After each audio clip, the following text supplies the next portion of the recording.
negatif ya. Jadi misalnya bakteri E. coli. Kalau salah dalam membersihkan, itu kemungkinan misalnya bakterinya singgah di organ reproduksi. Yang kedua terkait dengan penggunaan wangi-wangian ya, misalnya bau parfum ya. Jadi misalnya menggunakan sabun yang wangi ya.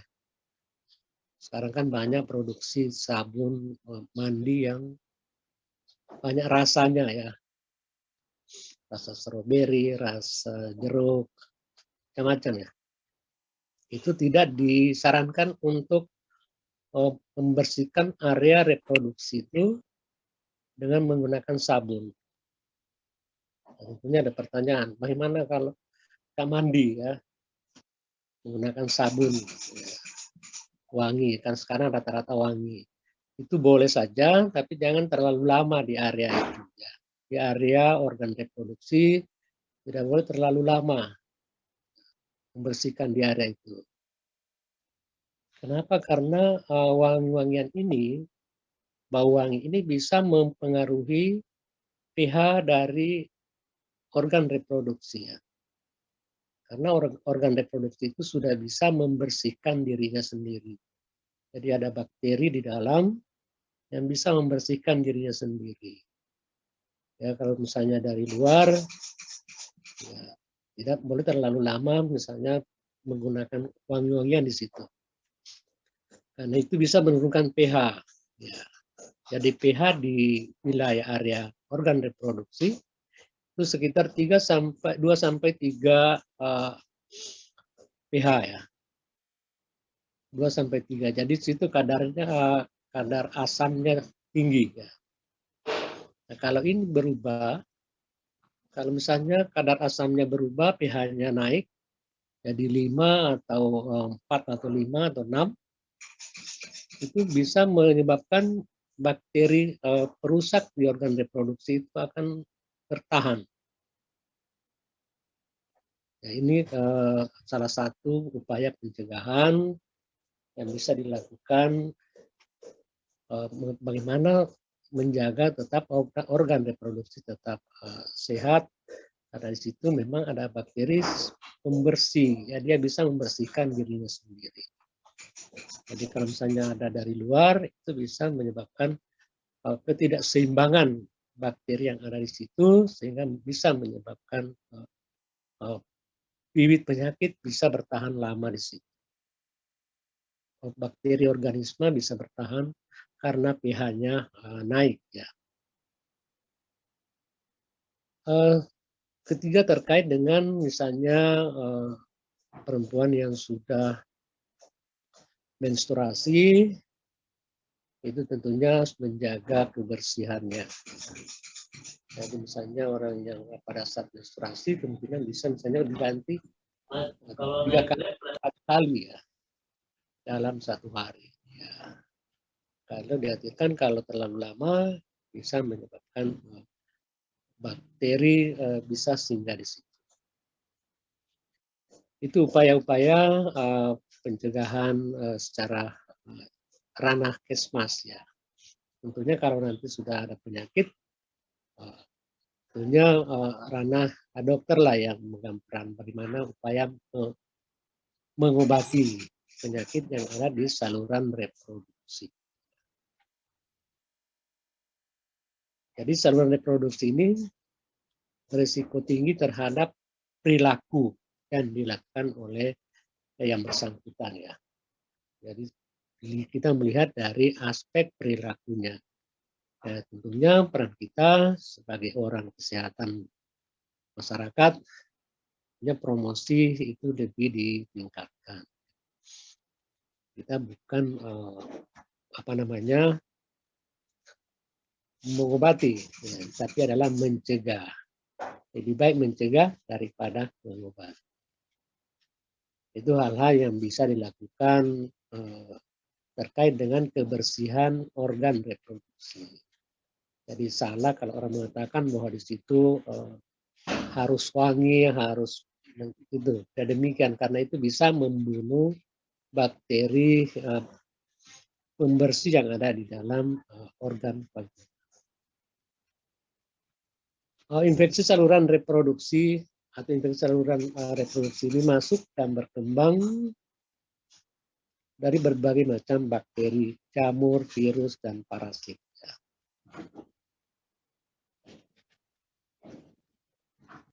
Infeksi saluran reproduksi dapat digunakan 3 jenis sumber ya. Bersumber dari infeksi yang namanya infeksi endogen, ada iatrogenik, dan ada infeksi menular seksual. Jadi endogen ini adalah bakteri yang ada di dalam organ reproduksi kita.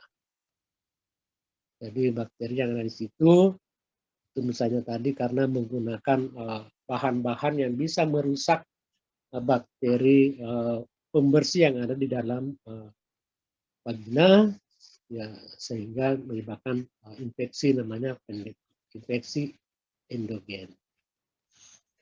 Ada juga namanya infeksi eksogen, ya.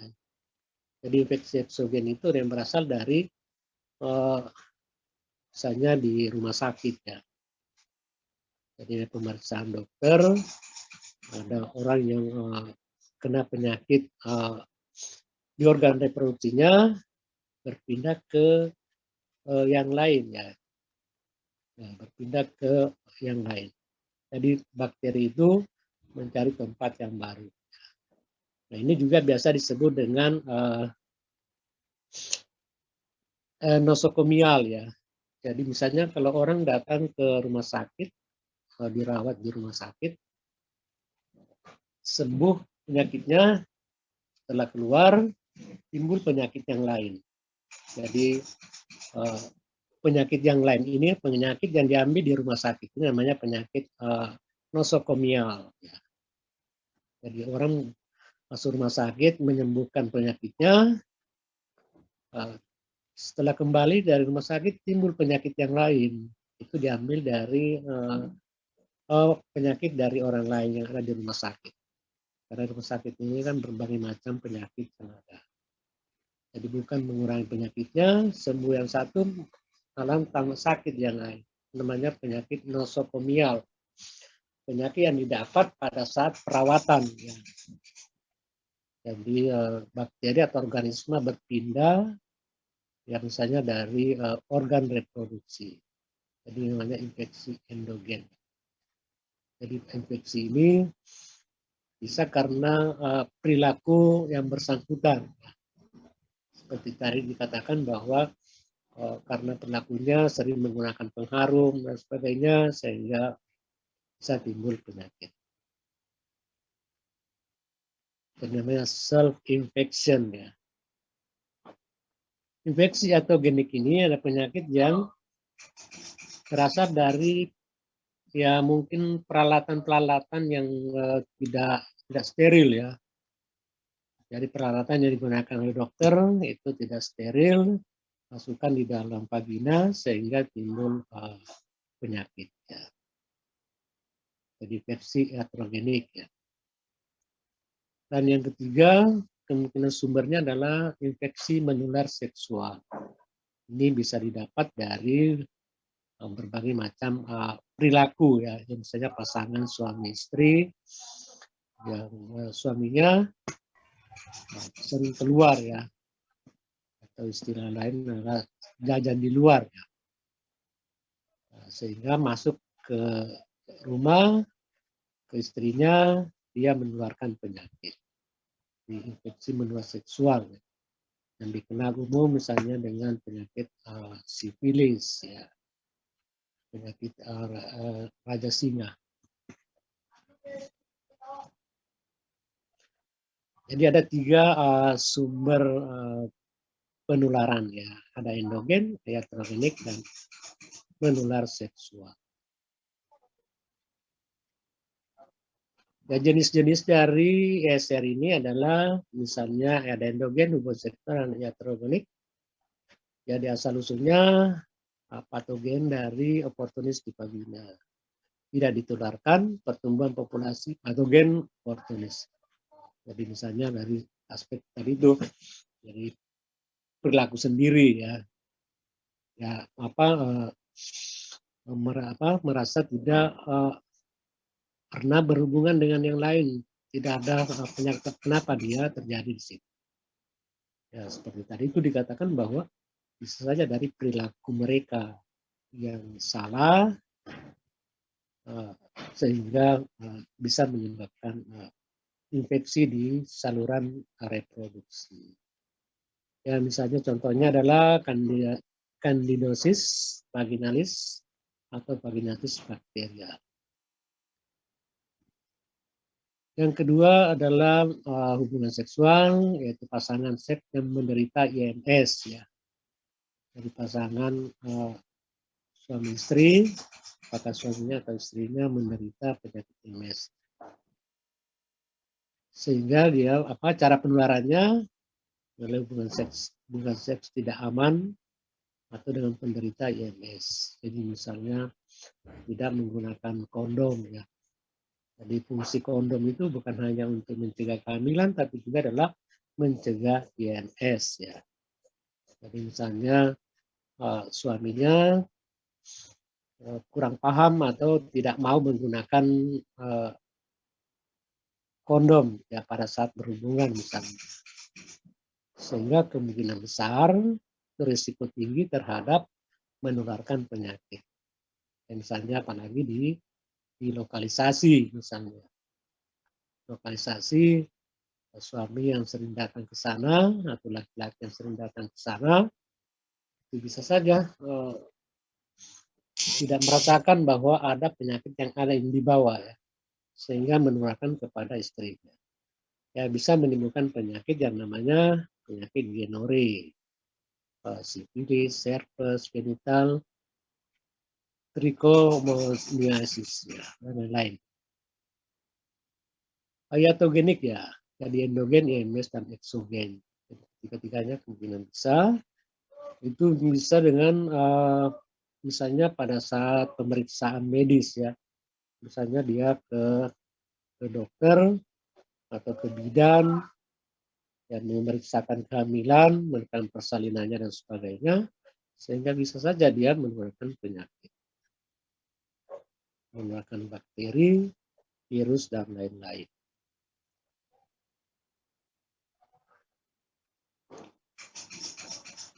Jadi nanti silakan dibaca ini ya, jadi sexuality transmit disease, jadi penyakit menular ya, penyakit seksual yang menular dari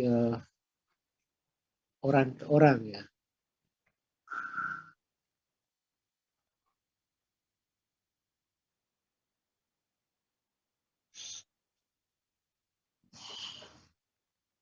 Jadi kita melihat di sini adalah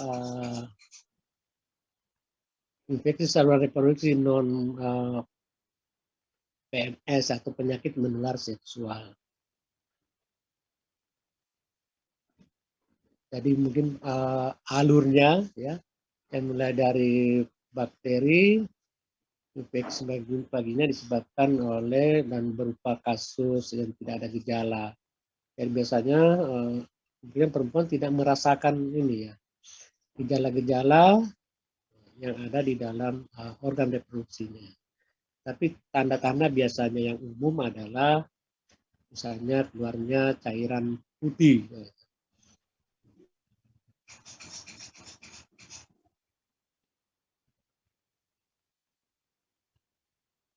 Itu dalam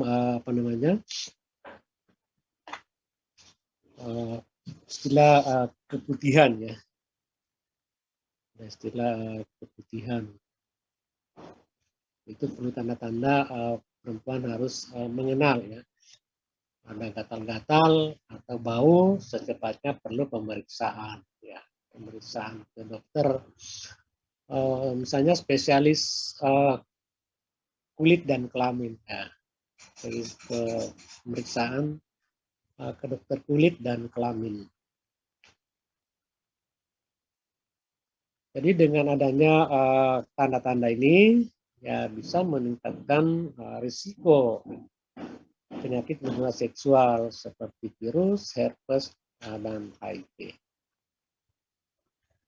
Jadi tanda-tanda yang ada, ya misalnya ada rasa gatal di dalam vagina atau tidak perlu secepatnya diperiksakan.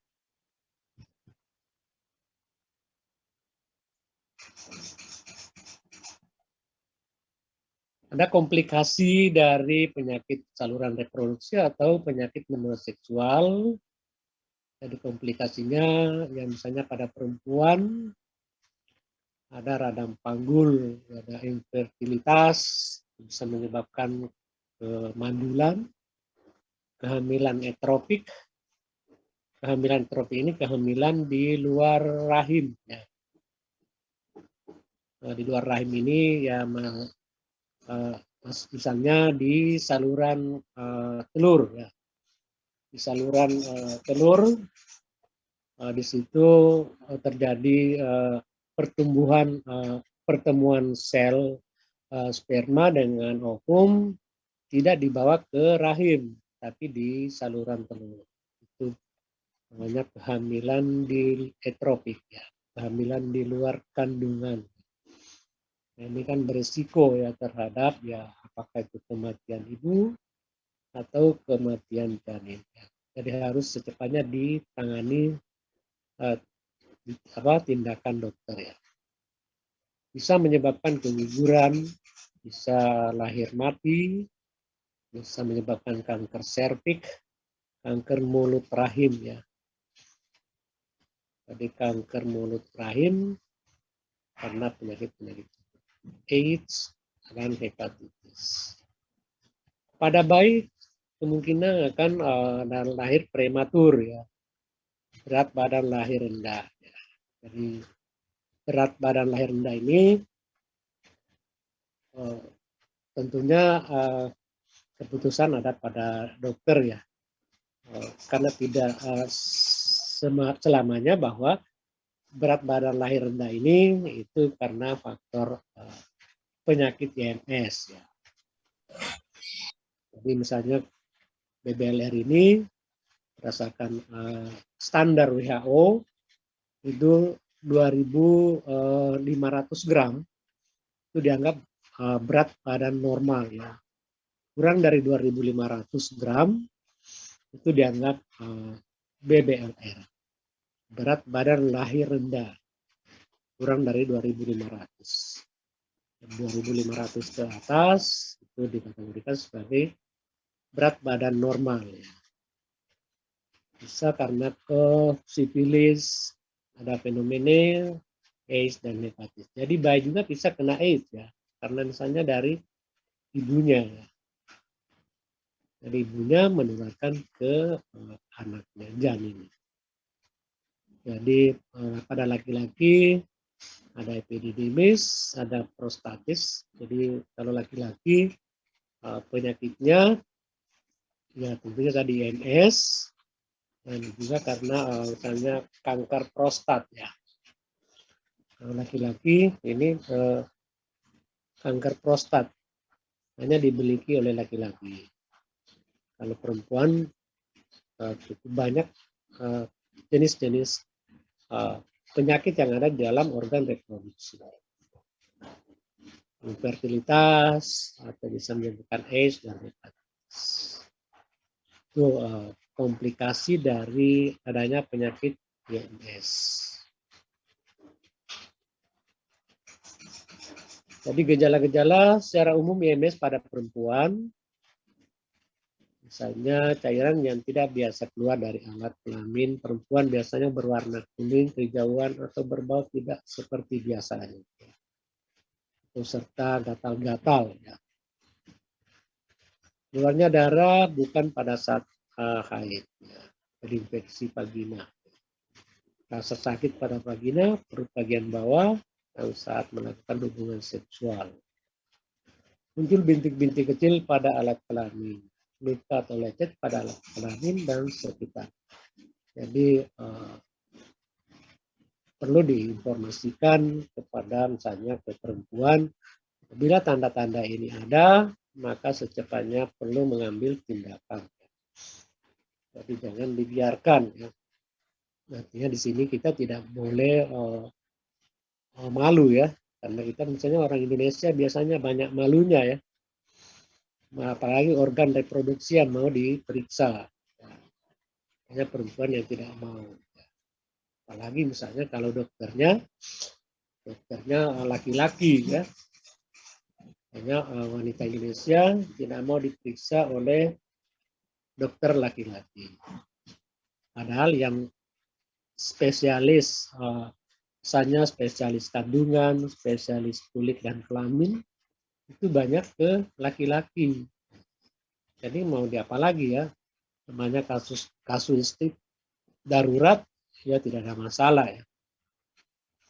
Artinya demi kesehatan kita tidak bisa mengatakan bahwa itu dokternya laki-laki, saya tidak mau. Itu tidak demikian ya. Dan ini dalam keadaan darurat, muhrim atau tidak ya. Jadi karena ini adalah tugasnya.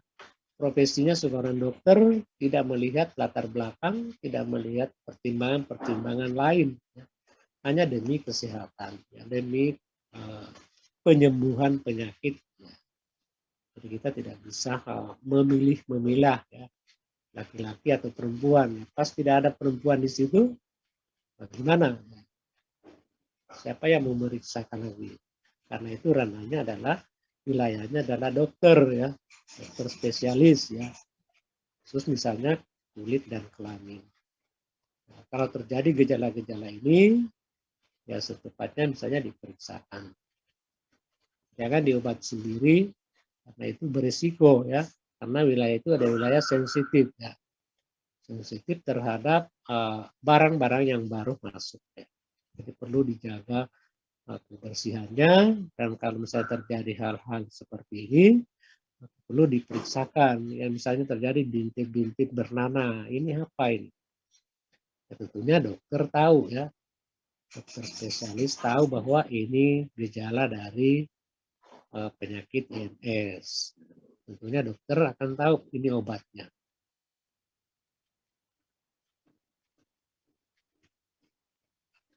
Jadi gejala-gejala IMS pada laki-laki, misalnya rasa sakit saat kencing, jika diurut keluar cairan nanah dari alat kelamin. Misalnya kalau misalnya kencingnya sakit, setelah diurut bisa keluar nanah. Pembengkakan pada buah pelir atau rasa sakit atau panas. Jadi misalnya testis terasa panas, padahal seharusnya di situ adalah dingin ya, karena suhu testis lebih rendah daripada suhu tubuh rata-rata. Jadi kalau suhu tubuh rata-rata 35, 37, maka suhu di testis itu harus di bawah 35 ya. 33 atau 32 ya. 32 atau 33. Nah, kalau misalnya di testis terasa panas, maka ini perlu dicurigai bahwa ini kemungkinan ada penyakit ini. Muncul bintil-bintil kecil pada alat kelamin. Ya, seperti perempuan tadi misalnya ada bintil kecil, misalnya bernanah, ini perlu dicurigai ya. Misalnya diperiksakan ke dokter, dokterlah yang memutuskan bahwa ini ada penyakit